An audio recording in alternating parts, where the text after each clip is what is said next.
that was Can't Win Me Over by the wonderful Pip Mondi. What a treat. Si resides en el Distrito Federal o en su área metropolitana, comunícate a Locatel 658-1111 o a Teljuve. A family business in rural Maine for over 75 years.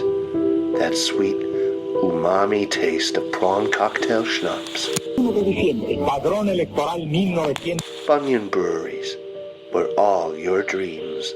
1000 suscripciones por año. Well, you're back with Coyote Mike here, and a little bit of local news now. Inside sources telling me that as it nears its 4th week, the search for the Miller family is likely about to be called off. A sorry tale. Always a darn shame, especially when children are involved. But my old ma raised me on Aesop's fables. My favorite was always The Man and the Serpent. Go on, give it a read if you haven't already. Tells you, tells you all you need to know. But if there's a lesson to be learned here from this sad story, I suppose it's this. Don't go tempting fate. And don't go trusting what you don't know. And the sands around here, they shift. Change by night, sometimes so much they'd be unrecognizable.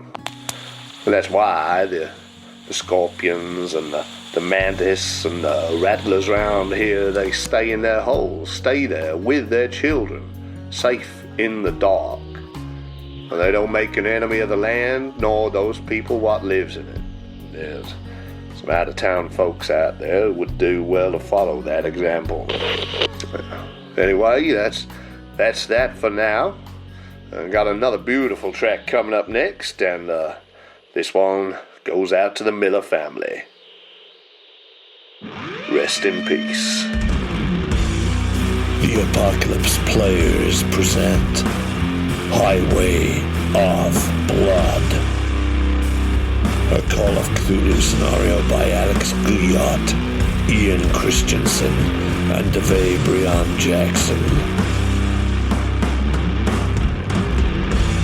With Dan Wheeler as Quincy J. Lafitte, Dominic Allen as Edward Ed Mooney, Joseph Chance as Beverley Jack Carstairs, and Danann McAleer as the Keeper of Arcane Law. This is based on a true story. Part 6. Trail of Destruction.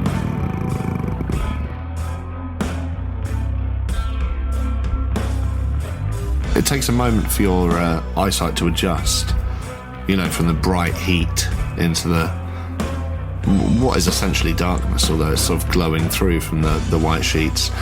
And what you see on the floor seems to be a cross between, how to describe it, sort of somewhere between a tumour and a hairball. And it's writhing on the floor. And you can see... It's been spat up, right? Bits of... It's bigger than that. Oh. It's the size of a person. Oh. And it has, you can see bits of white cloth sort of enfolding in its folds and being recapitulated. And, it is making this sound, this sort of guttural sound of pain, this...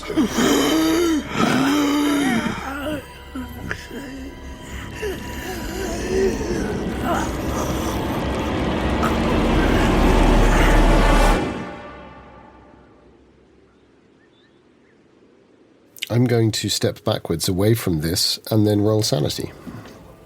I assume. That would be great. But obviously I may not even get as far as my step back.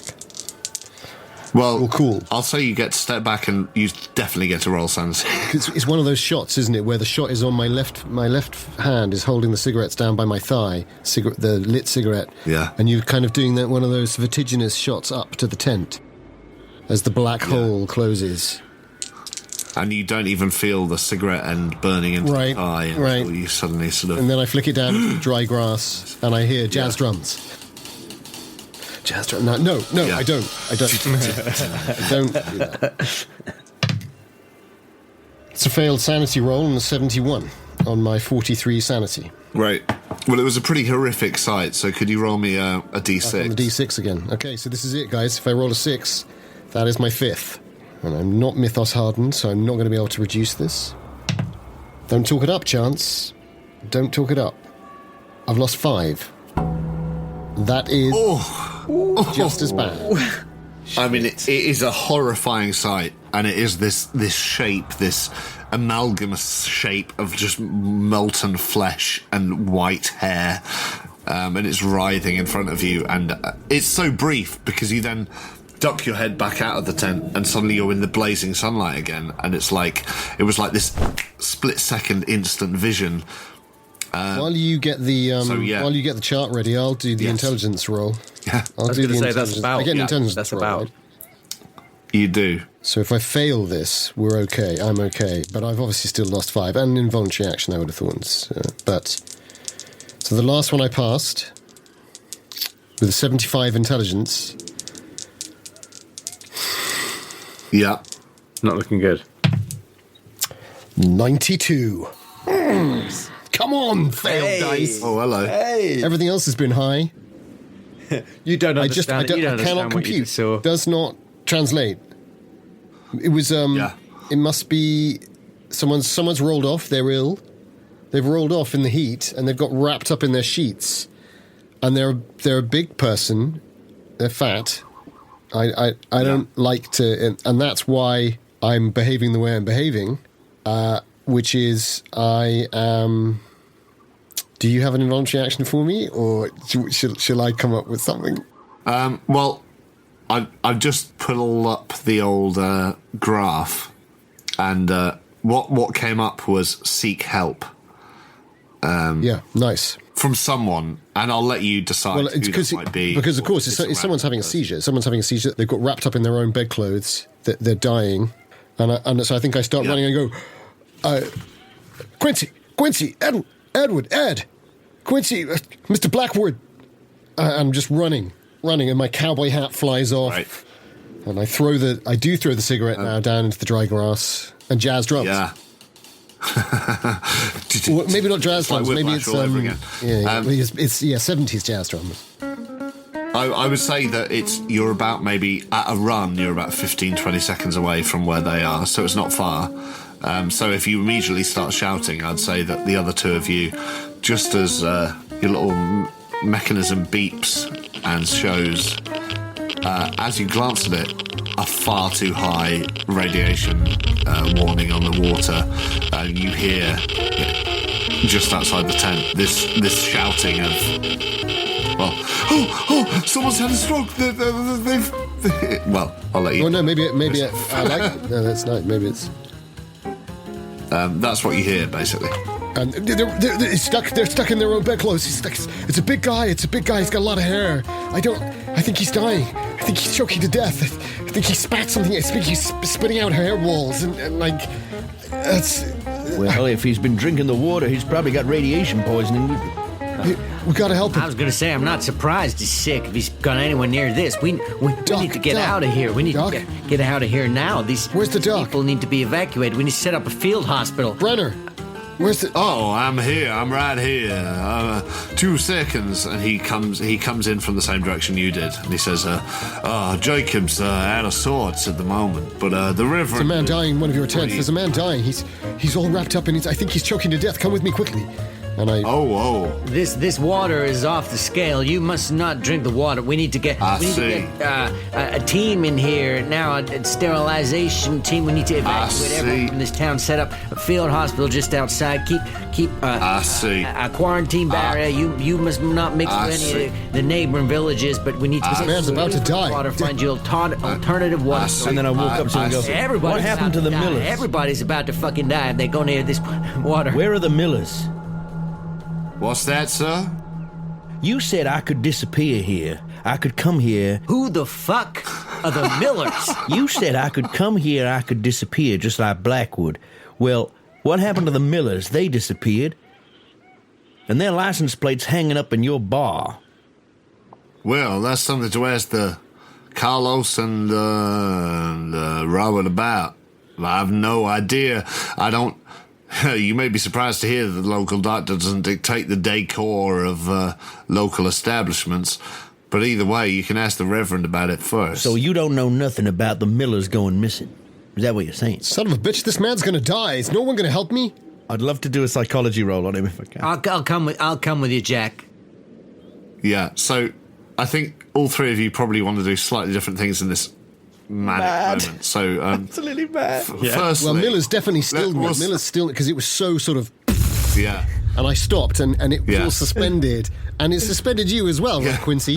So then there was this sort of weird moment, and Doc's doing nothing. So now I'm just like going, he's gonna fucking die. Yeah. So, Dom, let's start with you. Like a Tarantino film. You're doing a psychology roll. Yeah. Ooh, that's shit. That's a 30 on my 20. I got loads of luck though. 10 luck. To do what? Sorry, to pass. Oh, to see if he's. I wouldn't do it, man. 10's too rich. We don't trust him anyway. I think he's full of shit. Yeah. I'll leave it. I'll just be like, hey, you're cool. I mean, you're cool. No, I think you're right. We might need that luck. By the sounds of things, I feel like we might. You might need to land ass first on someone. Yeah, I might need to avoid inhaling for a bit. So it might be too late. I turn around and go, all right, fine. And then I turn and I start following Carstairs. Where's this fat man? I don't know. And Carstairs, what are you doing? This okay. Thank God. It's like I think he might be burned too. I think he might be burned. He's really fat. I think he's got no clothes on, but he's all wrapped up in his.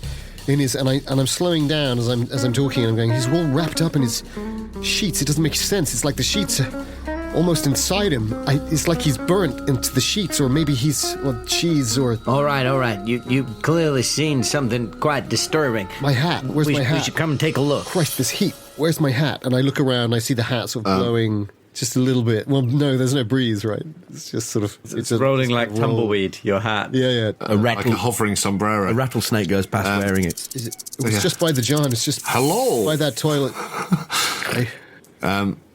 So, Quincy and Edward, at that moment, as you might join in, could you both do me a power roll as well? Oh, shit.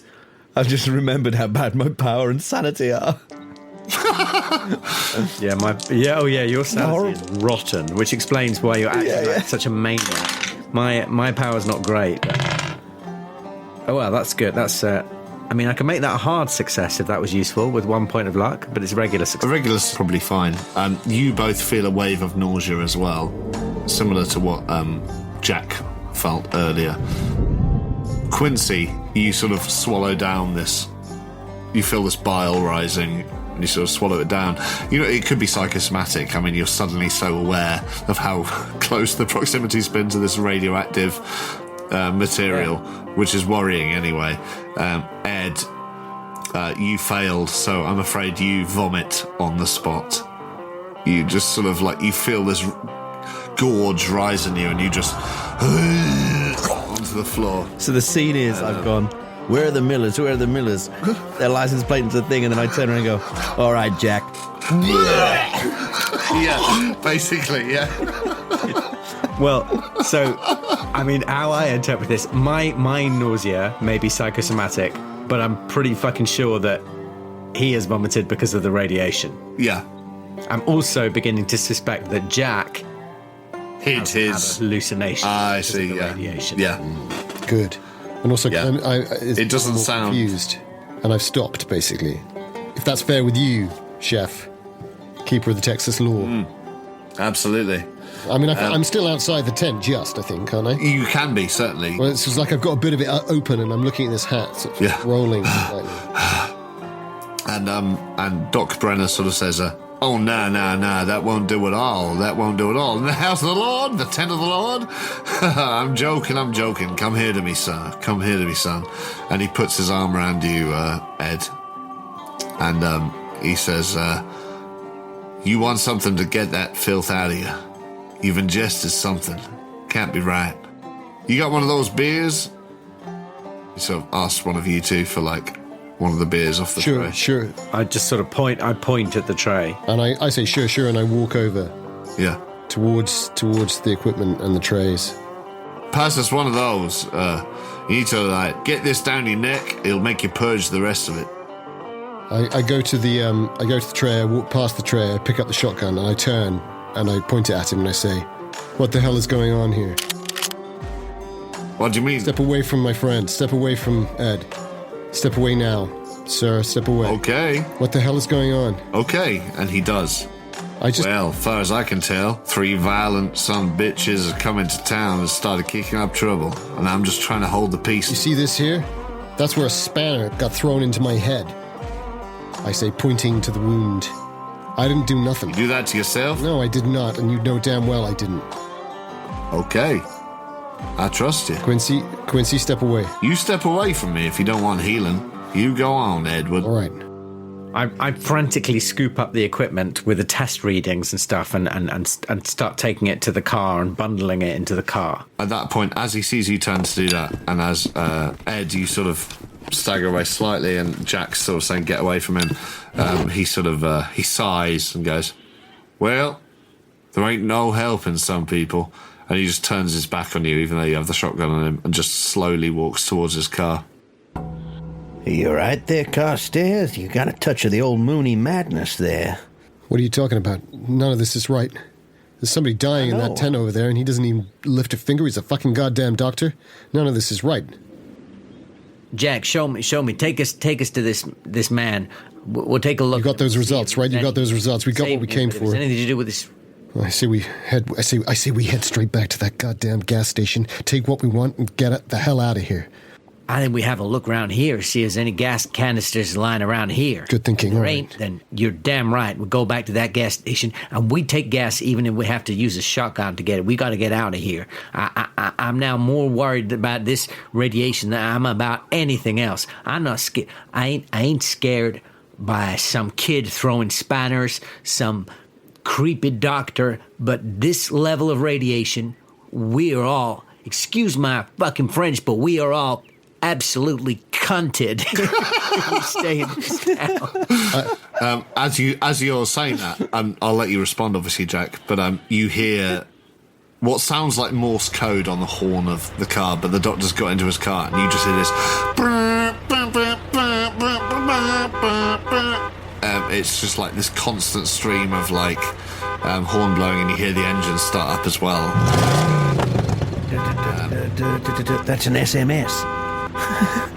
It's like MSN Messenger. I'm open-mouthed in shock from Quincy J. Lafitte's use of language, and even the gun just slips down a little. It's the most shocking. I look at him and I sort of shake it off. I shake it off, and I go, "No, you're quite right. I don't know if that man's even still alive. That person that." And you can see that he sort of drifts away and his eyes go down. And you've seen him do this sometimes when he's been working, where he's going to go into one of his reveries where nothing happens, he just stands there. I grab him and give his shoulders a little shake, and I say, "Jack, pull yourself together. Show me to this man, and at least we can rule out. We can." I'm thinking mainly. There's a bit of me still thinks she may have had a bit of a hallucination, and if you can see it again. And now I'm thinking it may be as well. It's like, shit. Yeah. I'm sorry.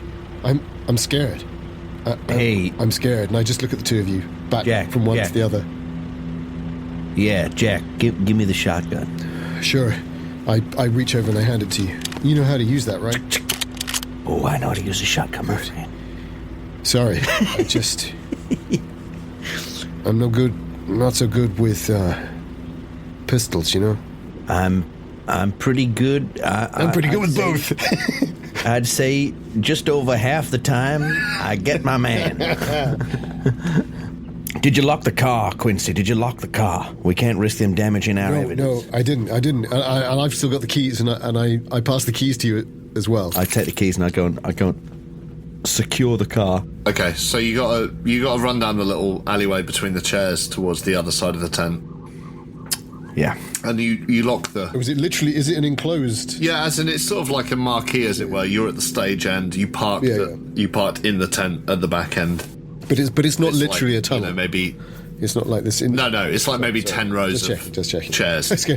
Yeah, run back down that tunnel into the other half of a thing where we can't see you. Yeah, into the back rooms, into the liminal space. I'm now imagining it's like a sort of a literary festival. Yeah, I got something very it's similar. very much like that. It's like something you'd see at Latitude Festival. Darling, now we understand. Yeah, Now we understand the geography at last. Oh, phew. I was going to say campaign tent. Now it's in seem to context. fit. Now I'm Finally, I've got a vision. Mark, what's his face is about to Finally, I've got it. Yeah. Yeah. Yeah. Ravenhill. I was thinking it was probably Tim McInerney going to read some First World War poetry. Yeah. Showstoppers are up at 4. Mark Steele's going to do a bit. Yeah. Showstoppers are up at 4. Mark Steele is there, by the way. Just saying the cool. The trouble with these old uranium towns is they're full of nutcases. You go into these old uranium towns, it's full of people who believe in all kinds of things. They say it's religion, but you talk to them for 5 minutes, you know they're drinking the water and they're not right in the head. Grace Petrie's on next, and she's going to sing a song about the uranium's all the fault of the patriarchy.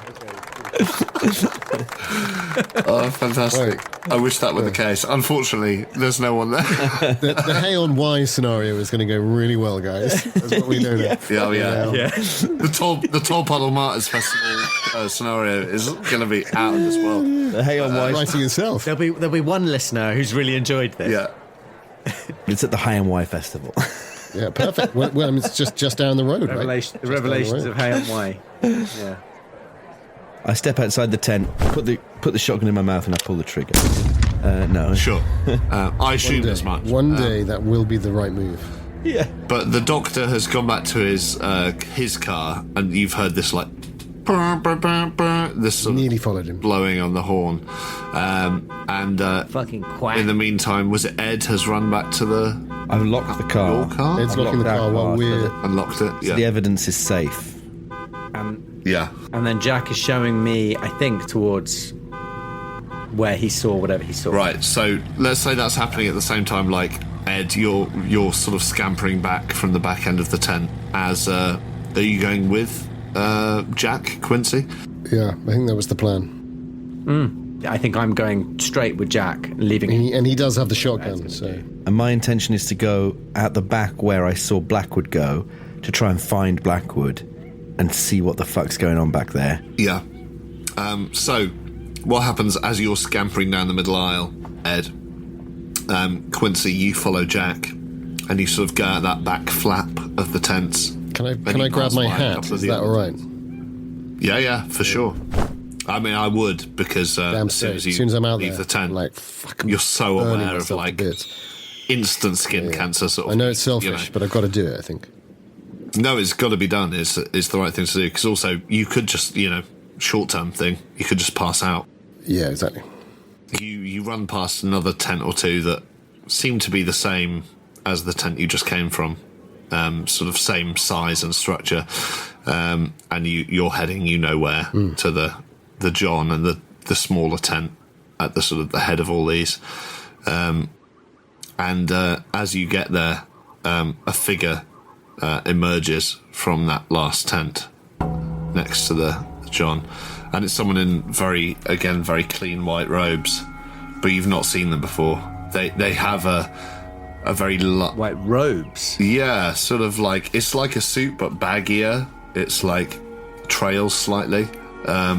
Is that what Jacob was wearing, or did he have a more classic sort of like It's basically the same thing, but for some reason on this person, your immediate thought is it looks more like robes. Weirdly, fine. But this person also has like long white hair, like grey white hair, and a very lined face, like a sort of a Toby jug that's been repaired more than it should have been. You know, like the crags are very distinct, and very pale blue, almost grey eyes. They look. There's something about them that you just instantly, as soon as you see them, you feel a sort of element of disgust. And maybe if you're a more liberal-minded character, you sort of tick yourself off for that. But I don't know. But either way, they sort of emerge from this tent, and as soon as they see you, they say, "Brothers, here we are. Welcome to our congregation." I heard a man in distress in there. Yes, Jacob was very distressed. I looked in. He looked ill, terribly ill. He was terribly ill. I've had him seen to. He's been sent off to rest. But for the time being, we should talk about your visit here yourselves. He's approaching you the whole time he says this with his arms out. Sent off to rest? I look around, kind of look quite like a child. Sent off where? Yeah. Back to the town. That can't be right. We heard nothing. It was just moments ago. Well, you don't know this place like I do. Welcome, anyway. Welcome. And he's about 10 feet away from you now. Is he as big and strong as his voice sounds? Yeah. He looks like an ox with a sort of mane of white hair. Shit. Does he look old enough to have white hair, or is the hair incongruous with his... Do you know what he does? But it's like... It's a bit like Iggy Pop, I suppose. Mm-hmm. It's like... It looks natural but unnatural at the same time. If that makes sense. Now in my head it just is Iggy Pop. It's like a butch. Yeah. Not, I mean, that's not fair. go for Iggy Pop if Iggy Pop had been benching for days, you know. And he says, and I think maybe at this point it's fair to say that Ed's catching up with you behind. If it's the same direction. That's where you were going. It was the same direction. Yeah. Fine. And he says, So you're looking for Jacob. Jacob's going to be out of business for a while, but we can help you get on your feet here. What do you need? All right, but my friend here saw someone else who might have been in some distress. Oh, is that right? Well, point me in the direction and I shall be happy to help. There, the tent there, just behind you, this one that you've just come from, right? Oh, this tent. And he turns back to the tent and chuckles slightly and then goes back and opens the door and says, "Well, feel free to look inside." I confidently go past, slightly irritated, like, this man might be dying, how dare you? Classic. Yeah, Classic. Absolutely. 2 foot first into the complete lack of a person there, presumably. Yeah, there's no one there. I begin a frantic search. Well, help yourself. And your friends here? I don't understand. Quincy, it was right here. It was like he'd rolled off it was like the bedding, and I start pulling at the bedding, and is there any bedding, or I don't know, is there anything in there? Is there? It's basically a smaller version of the other tents. There's a raised platform at the end, there's a chest, there's like maybe 8 chairs facing the far end, but there's no bedding or anything. So I'd start moving chairs as if magically there's going to be something hidden underneath them. Like looking at them. Yeah. Maybe it's maybe you got a different tent there. I whip round. I go, it's not the different tent. It's the right fucking goddamn tent. What the hell is going on? And I throw one of the chairs at the wall. What the hell is going on here? All right, Jack. Calm yourself. Calm yourself. Who the hell are you people? And I point at brother. Rock and roll. Brother rock and roll. The dude. Brother Pop. He says, who are we? We might ask you the same thing. Who are you to come into our town and cause such ruckus? Shoot up the bar. Hang on a minute. I've been misrepresented. I didn't shoot up the bar. I threatened to shoot my friend in the bar. Well, good friend you must be. I don't need your moral judgment, sir. I don't know you from Adam. No, you don't. I see. I've made a mistake. I'm terribly sorry, Quincy. Sir, I'm terribly sorry. I've got some money here. I can, if any damages have been done, and I fish around for my wallet. I can give you some money for anyway, and then I put my wallet back in my pocket. We'll be on our way. Thank you. As you're sort of panicking in that moment, could you all do me a listen roll? Yes, and as I'm doing that, I turn to Mooney and I say, almost sotto voce, I say, I thought I told you to look for gas. I was coming to look for gas, and then we bumped into Iggy Pop here. Pop, what are you doing here? I'm looking for Blackwood to ask him where the gas is. Why did you come this way? Because I thought he was this way. Because I got a lust for a laugh. I have passed my listen roll. I failed. Right. I stand erect like a pheasant in a field. All 6'2" of me. Yeah. Broad shoulders, linebacker, former college footballer. Glistening sweat on my deliciously well-shaped pectorals. My cheesecloth shirt is sticking to me. I couldn't look more manly and perfect in that moment. I need to go and have a wank. And I look in exactly the opposite direction to Quincy J. Lafitte. Exactly the opposite direction. And then I look at the keeper and I say, 99 on a 30. I've got it. Yeah. I've heard it. Okey-dokey. Wow. He's definitely heard something. So, Quincy I'll deal with first, just before we take a break. Yeah, fair enough. Quincy, you hear not only the idling of engines sort of getting closer, but you also hear, like, multiple engines, it seems like. You also hear whistling and things like weird little sort of tunes being whistled between people. Jack, that was a fumble on your listen roll, right? Yeah. So you hear from the other direction, from out the other side of the tent, you hear a whispered call. You hear a woman's voice. It sounds like it.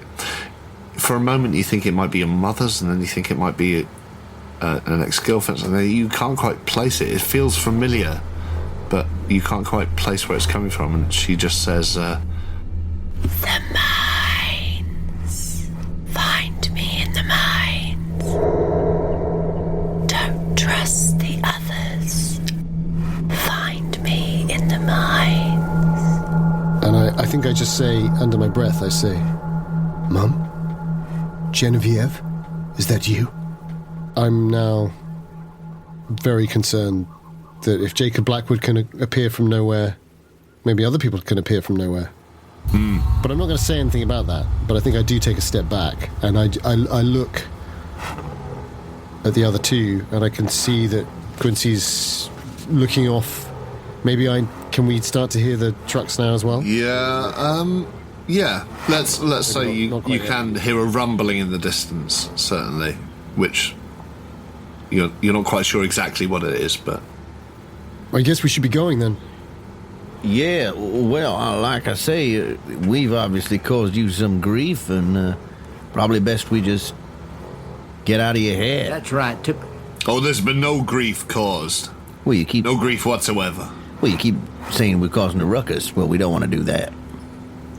Well, no, that's true, but a ruckus ain't the end of the world. You need supplies. What do you need? Gasoline? You need water? We're all right for water. We just need some gasoline.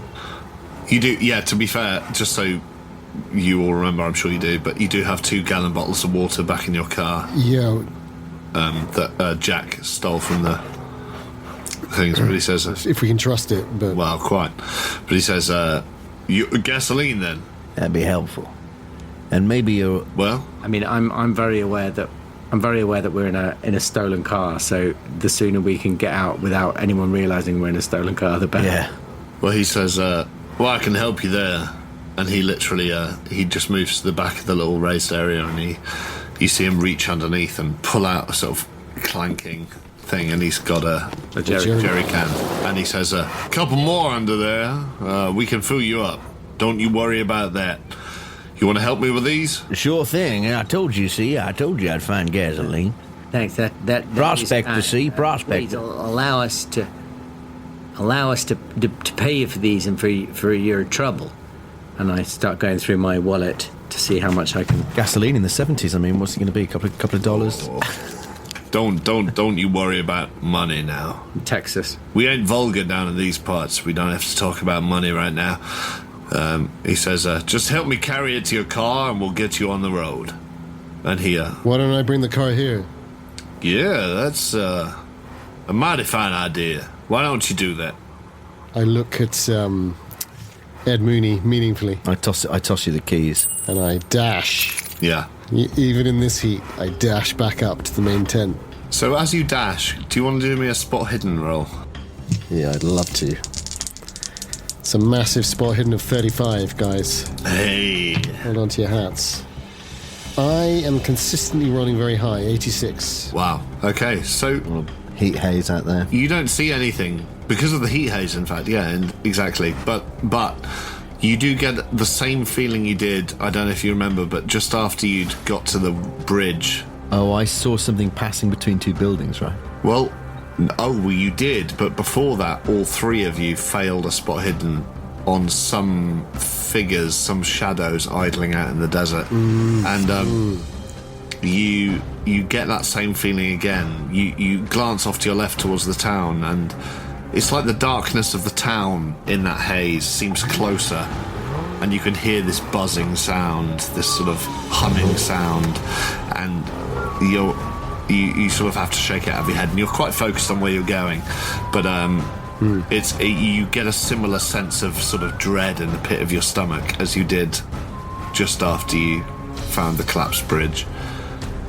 I hear this slightly sort of roguish, almost like a Northern Irish voice, but kind of softened into a sort of almost Scottish brogue, saying, "Why don't you push the roll?" James Nesbitt. I was going for Mike and Percival Maxwell. I was like, why don't you push the roll? But I'm not going to, because I'm going to drive back this way, so I'll have a look then. And it's much more dangerous to push a roll in a car. Good shout. So you get to the car fine, and you unlock it fine, and no one seems to have tampered with it, so... I'll just drive as quickly as I can back to them. Through the tent. So you do a little loop. I was tempted, but And you drive up to the outskirts of the tent, and the other two, while that's happening...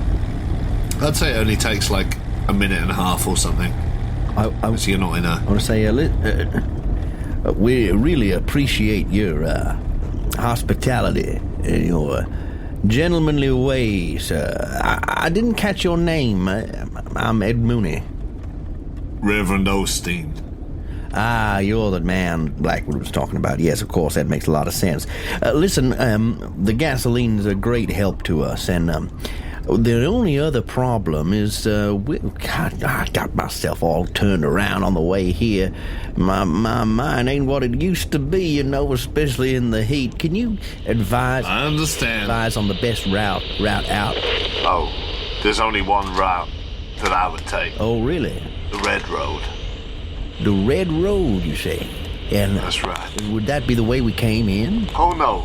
I don't know if you saw, but, there was a mighty bit of damage done by the storm that passed through. Oh, well, shit. Today. The bridge itself is down. Oh. Now, unless you fancy yourself getting all the way to Big Bend National Park, I would say Red Road is your only route out of here. Oh, I see. Well, would you mind pointing out on when the car gets here, we'll get the old A to Z out. Of course, you can point it out. I'll be happy to.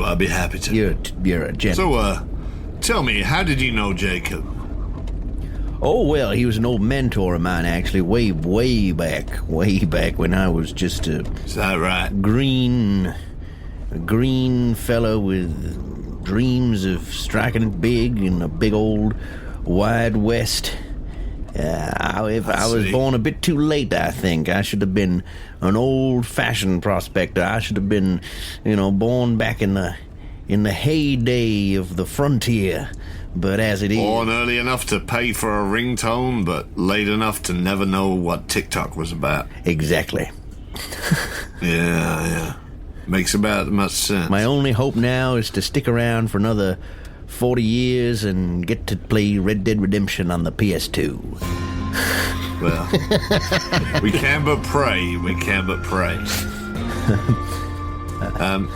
Yeah, I mean, feel free to do me a spot hidden on this guy as well, or like a psychology, or, anything you want. I mean, you've not encountered him before, so I'm happy for anyone present as you're talking, that'd be Quincy and Edward, to... psychology or... Psychology or spot hidden, or like anything that might... Spot hidden. My psychology is so bad, I'd love to do a spot hidden. The same, I think. Ooh, I got exactly my spot hidden, 60 out of 60. So you see, I think what you saw before, you see a glint of a necklace and a sort of a gleaming triangle shape. Now, just before it's sort of tucked back into the linen suit. I haven't seen anything like that in the notebook, have I? We talked about it before. We talked about Blackwood's necklace. Well, I was going to ask something sort of similar, like whether it was a bit cheeky to ask if I've ever seen something like that before anywhere. I don't know whether that would be a no roll, like a hard education roll or something. But I mean, that's up to you. Well, I guess you could both do me. Either a history or an occult roll. I'm thinking. I could give you a history. My history and occult are nothing. There's no point me rolling those. I mean, you can pitch me something else. Could I pitch you for an extreme education roll? That would be easier for me to pass than. As in, like, I might have read about it somewhere. Yeah. Extreme, then, yeah. As Dom's just... I've rolled a 21 on my history of 20, so I'm going to spend a point of luck. Spend the Excellent. I have... Well, I'm not going to...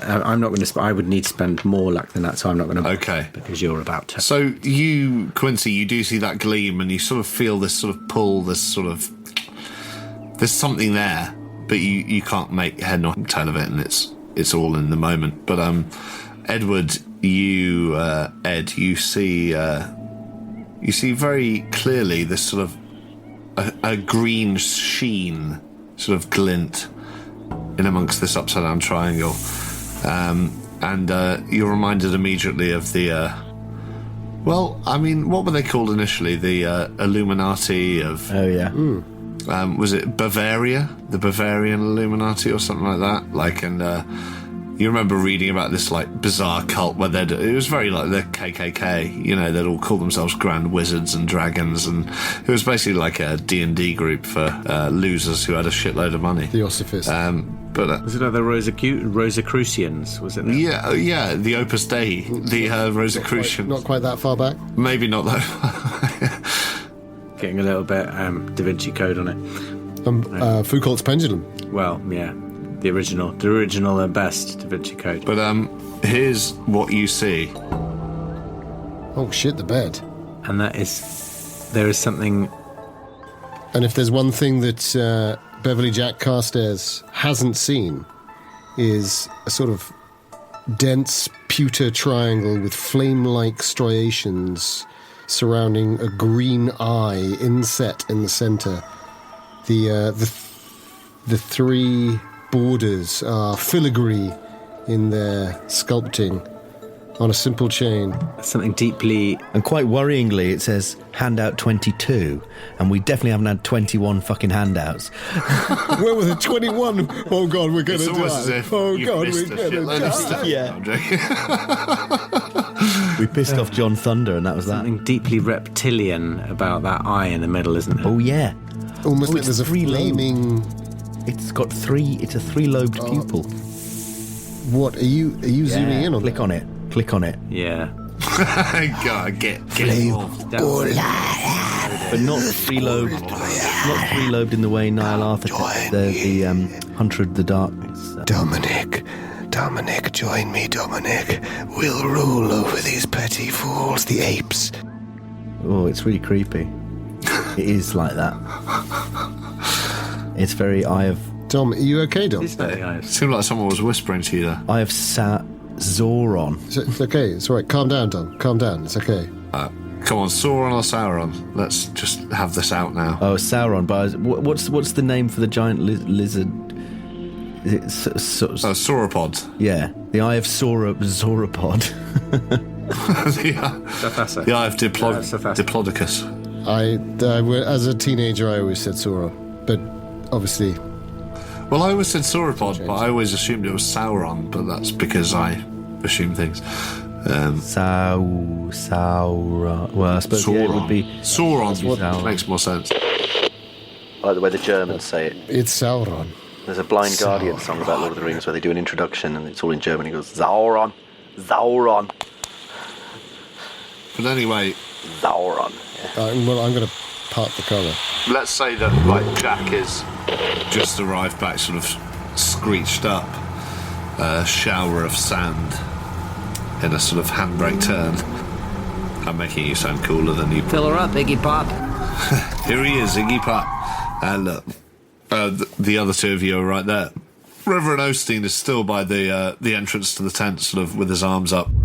He's handed you one of these jerry cans, and he's sort of going back behind the stage for another. I get out and I look at the plain before me, stretching away from the camp, and I just say, "Yeah, perfect spot for donuts." Damn. Well, do me another spot hidden since you're looking at the middle distance. But yeah, as I'm there, is this a pushed roll? Wait a second. Yeah. As I'm about to, I've got one foot open. I'm leaning on the cab, a little bit like Kevin Bacon in Tremors in that moment, but kind of better built. Classic. And similarly silly hat. Bacon. Yeah, Hench Bacon. Great character name. Hench Bacon. I think probably my next teeth character should be called Hench Bacon. Yeah. Almost certain. His weakness, of course, is Hogman. Or hers perhaps. But anyway, I'm stood there, but I'm about to look, and then I think, hang on a second. Don't we have some binoculars in the back? And do you? A luck Is that a roll, luck? or I do think we- that's a or do group we luck have- roll, right? Like, see if you have the equipment that you're looking for. Did we grab... That's what we did for the spare tyre, so I feel like... No! Yeah, Wait a minute. grab the- Wait a minute. Hold the fucking phone. I think in the first episode, I said I had binoculars, didn't I? You may well have done. I can't remember that. And I listened to it quite recently, but I... Group luck bonus? Group luck bonus? Luck with a bonus? On the basis... If you listen, Dom, if you're certain... I think a group luck roll is fair because we left some things in the van. Oh, yes, of course, it's not our car. Yeah, shit. No. Fair. So I think a group luck roll is probably fair. With a bonus die, right? I'll give you a bonus, but... So I'm 55. 70. I'm 69. 61. So it's me, unfortunately. Sorry. I'm rolling with a bonus. Do we have binoculars? Is it going to help us anyway? I've rolled a 49 on my 55. Everyone's happy. And I scrabble around on the back, and I just when I'm about to give up, I see this just slips down the side, and I grab the binocs. The bins. And they're that new kind, which is just like they've got a single viewing lens. Oh, I see. And whenever you look out, you always see a speeder just kind of dashing across. You sure it's not one of those ones that you... With a couple of droids in. You press a button and it shows you different slides, like when you're a kid. Yeah. Dinosaurs. Mygo. Azathoth. Well, it wasn't just dinosaurs, there was all sorts you could get. What's it called? Like a Dynaviewer. A Dynaviewer? Oh, yeah, any kind. All I sorts think it of might be called a pictures. Dynaviewer. Anyway. Yeah. Dynaviewer, as in dynamic, right? Oh. Yeah, it's in D-Y-N-A. That makes sense. Something like that. Dynaviewer. Anyway. Something like that. Anyway. But anyway, I'm looking through perfectly ordinary. Those aren't the droids I'm looking for anyway. No. So Alec McGuinness is I put them fine. up to my eyes. I feel the cool touch of shoe polish on my sunken eye sockets. You turn to them with big black marks around your eyes. Under eyes, yeah. Yeah. I'm going to spend some luck here, guys, because I'm sick and fucking tired of failing fucking things. It's another 5 luck, but I'm going to do it. Fair. So you succeed on 35. I'm going to do it. Spot hidden. I'm going to do it. Oh, son of a bitch. Yeah. Although, if that was... Hang on, did that count as a push? In which case I can't. I wasn't counting it as a push. Nice, okay, good. You're a generous man. And so that's fine. That clearly means you're going to kill me very, very soon. But I will kill you immediately. But I'll tell you what you see. You see, between you and the town... You see a series of what looks like vehicles, but they seem to be sort of strangely shaped. Like you think maybe spiked, but maybe shifting, because the heat haze makes it really hard to focus, but they look like the wrong shapes. But I think with your success, you manage to focus in. You find a sort of tunnel through the haze, through the shimmer. You focus on the sheen of the nearest windscreen of the closest car to you. You see this sort of pale point in the black, this face. There's this sort of hairless head with a shining, sort of what looks like a gleaming third eye through the forehead, like a bolt straight through, and these sort of black eyes staring back at you. And you just you see this dead-eyed figure just revving the engine. And the impression you get just in this glimpse through the window is this sense of just pure hatred. That's the only thing you feel. And as the heat haze and the sort of the clouds of the sand obscure your vision again, you realise there's a line of these vehicles now between you and the town. I look back and again it's that vertiginous low camera shot, isn't it? Mm-hmm.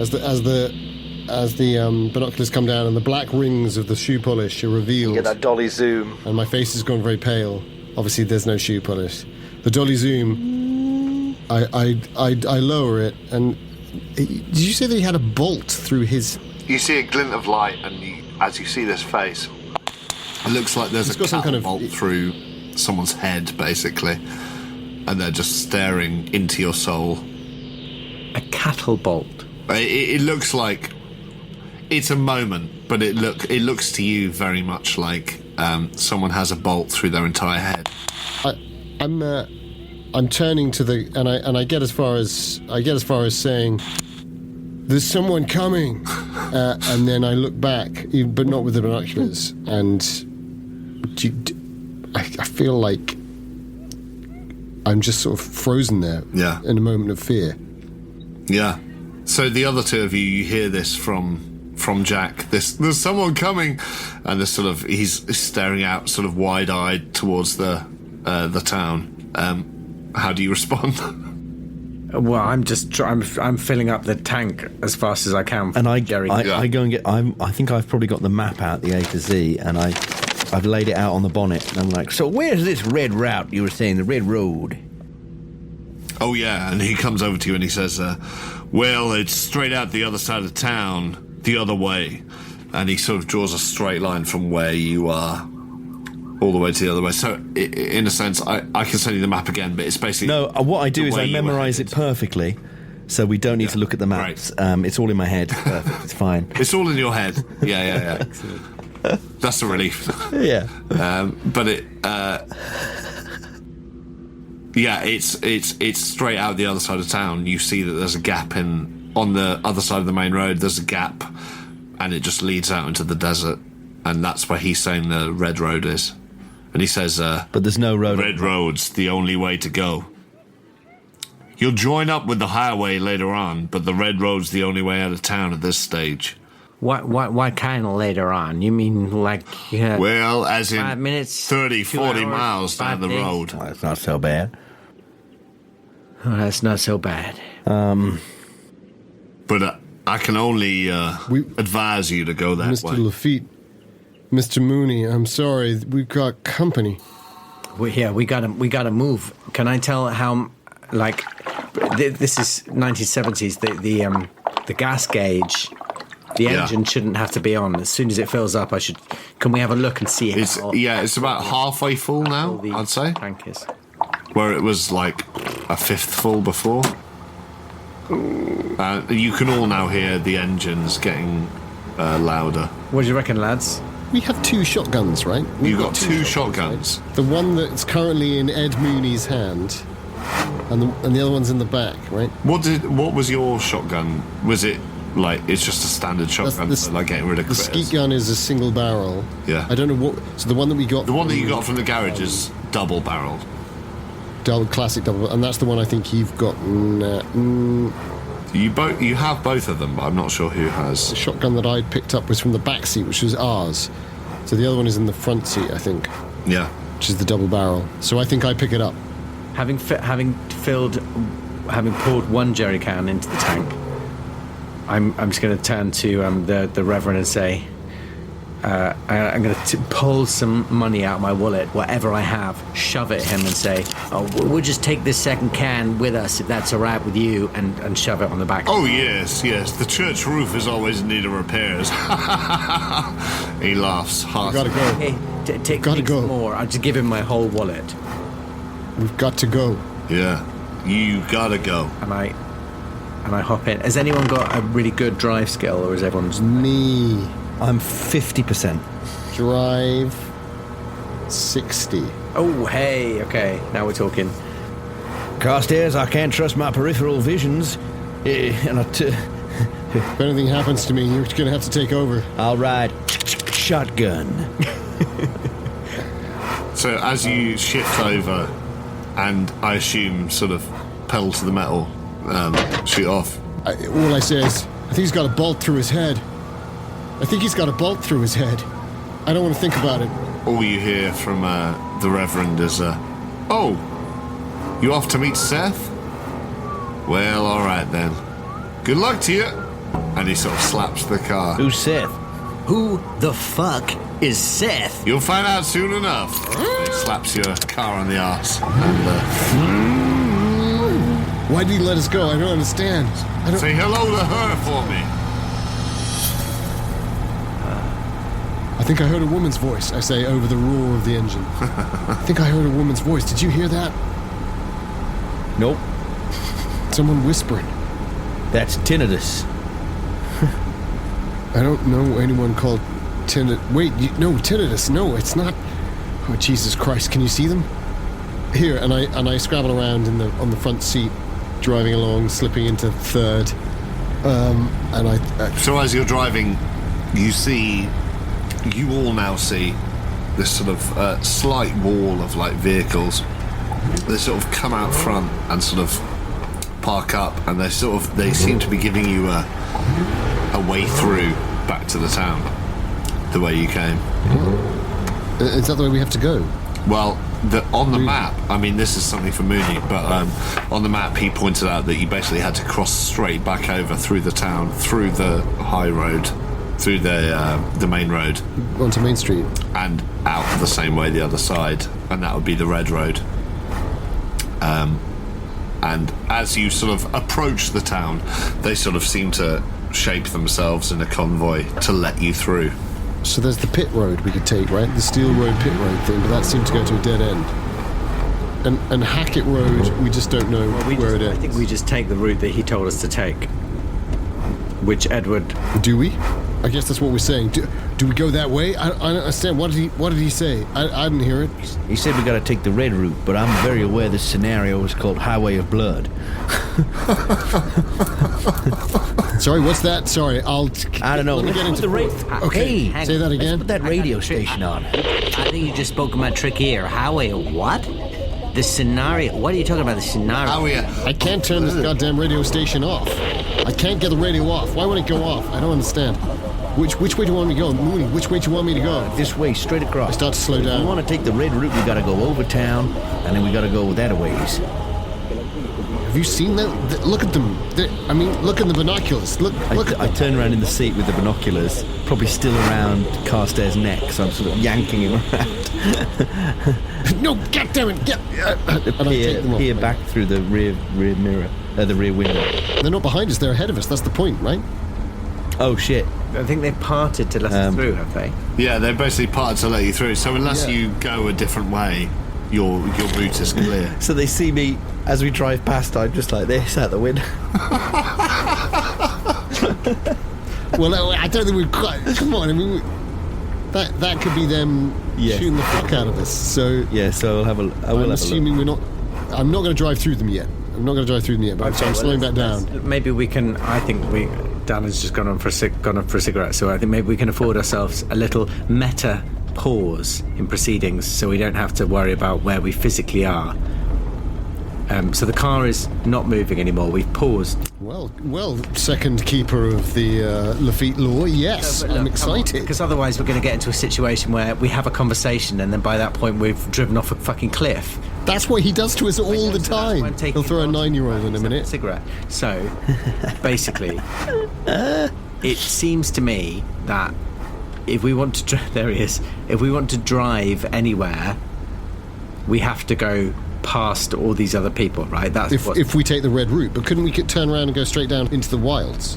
You could. The only route you know that would lead to is the bridge and the canyon.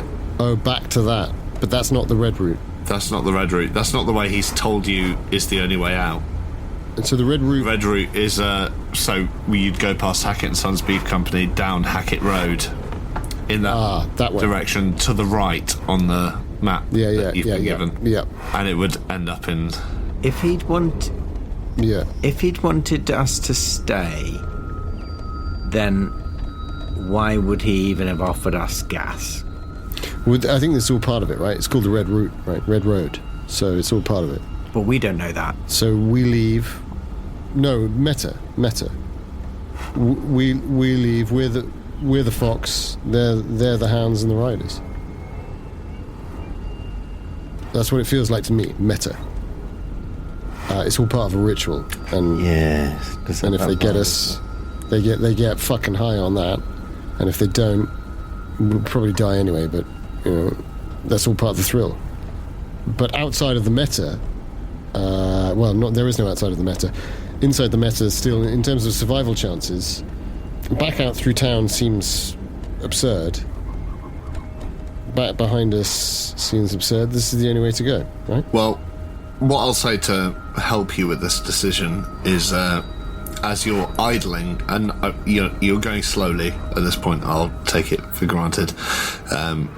They seem to have... Well, I think I pull up to a stop. They seem... that's fair. So you've pulled up into a stop. You're in the desert. Behind you are the tents.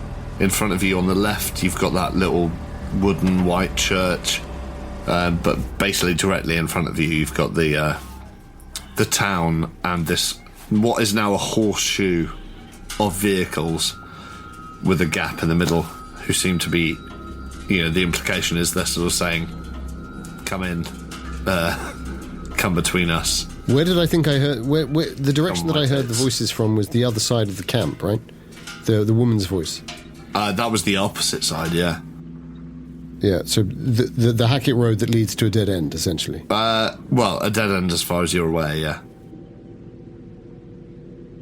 I turn to the two of them and I say, what if there are people in there? What if the Millers are in there, or people like the Millers? Where? People have gone missing. Back in those tents. That guy was lying, right? He was lying. I saw something, something, and I'm a mess when I say it. The Millers... I hate to say it, but if the radiation is as high as these readings are saying, then everyone in this town is dying. But they're not dead, right? I mean, look, he looked hale and hearty, except for his face was crazy. What makes a man's face look like that? He looked like some kind of, I don't know, fucking weird English pot had been broken a dozen times and stuck back together. Jack, Ed, radiation acts in strange ways. Sometimes it manifests itself and it eats away at you, a tumor inside you that you don't even know you're sick until you 2 days from death's door. It doesn't always manifest itself in sickness that...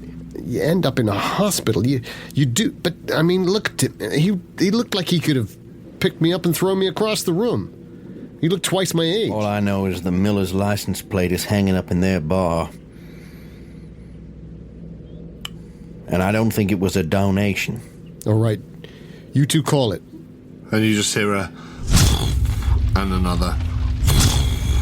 and you see out of the corner of your eye to the right, in the distance, on the old windmill, you see these two, which you passed earlier before you were interrupted by Jacob. You see these two sort of spots of flame go up and linger. Oh, shit. Is that it? Do you think that's a signal flare, or...? I think those... It all makes sense, Carstairs. I don't know where I've had this thought from. It just came to me just now, but I suddenly feel like a fox in a hunt. Holy shit. and those license plates, they're trophies, right? They're trophies, right? They're fucking trophies, right? I slip into first and I start driving. Well, we gotta get out of here. Thank God there's no license plate on this fucking car. I pick up the spare shotgun. I am no grey shakes with a shotgun, but I pick it up and I do what I've seen them do in the old cowboy movies, and I put the butt of it and I smash out the back window of the car.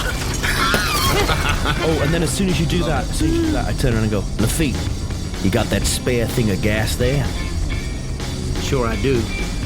I think we need to leave a trail of destruction. I think maybe I light a cigarette. I think maybe we want to hang on to the gas, no? I don't want those cunts following us anywhere. I want them, if they're going to follow us, they're going to burn for it. Well, yes. Whatever you're going to do it fast, because we're coming up to them. I think they're gonna let us go past and then chase us. That's the feeling I'm getting.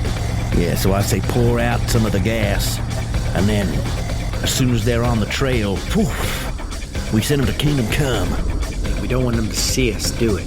Yeah, smart. I start to circle to buy time. Do some donuts. Love it. You want me to do a drive roll? No, I'll give you the donuts. That's brilliant, actually, because there'll be this big wall of dust. It'll occlude us. And then we just want to... So, as you do the donuts, is there something the other two are doing? Or... Yeah, I think they're discussing. So, again... It's just disgusting. What is it? I do something with the gas now or a bit later? Once we're going, you start pouring the gas out behind us, so that when they follow, we just throw a cigarette out and they'll be caught in the fire. That's my thinking. Okay. Yeah. Dan isn't convinced that will work, but... Well, neither am I. Do you want to... You could give a look in the rearview mirror line of if fire you want. they could easily drive around the side of. But what I'm saying is that if we dump it out and they're already driving across it, that's when we throw the cigarette. You might get a couple of them. Might get one or two. A couple of outriders. Okay, worth a try. And just maths-wise, because obviously that's our strong suit, the three of us. Yeah. We had half a tank. We've got to get 50 miles. And he says, if we trust him, which we don't, but it's one of those things. We're like, yeah, you might get to the cover of the woods, little fox. So I think he's just doing the math, where he's going, I've got half a can of petrol, half a tank. And equally, anyone who's unsure about the theory of pouring gasoline out the window and lighting it could do me a rear view window check. A sort of spot. We aren't past them yet. We aren't past them yet. So. No, but when you do go past them, I'm assuming you will. But you may not. Advantage of. Yeah. Essentially, what I'm asking you, Keeper of the Texas wildfire, is we got 50. If we got 50 miles worth, we should like half a tank. Would be like loads. Like you can drive. You've got enough to get free of this place, basically. Like I know in a modern car, in a small car, you get a couple hundred miles out of it. We don't know how. Yeah, I mean, we don't know how I don't want to waste this whole second can of gas, but I'm willing to experiment with this plan. I yell to Quincy as I straighten up out of the second donut, which is coincidentally formed an Ouroboros. Oh, yeah.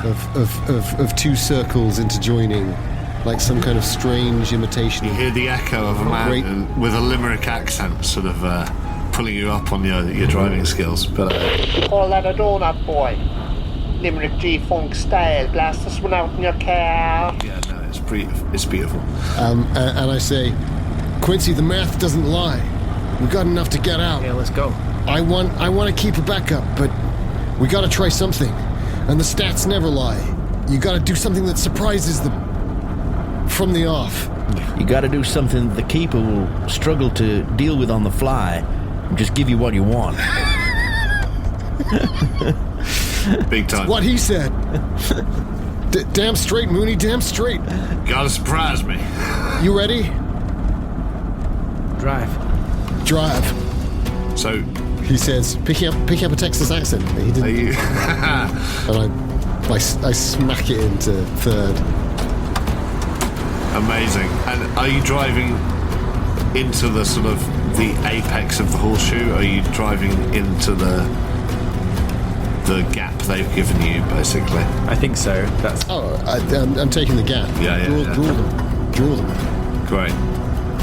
And then I scream, Yeah!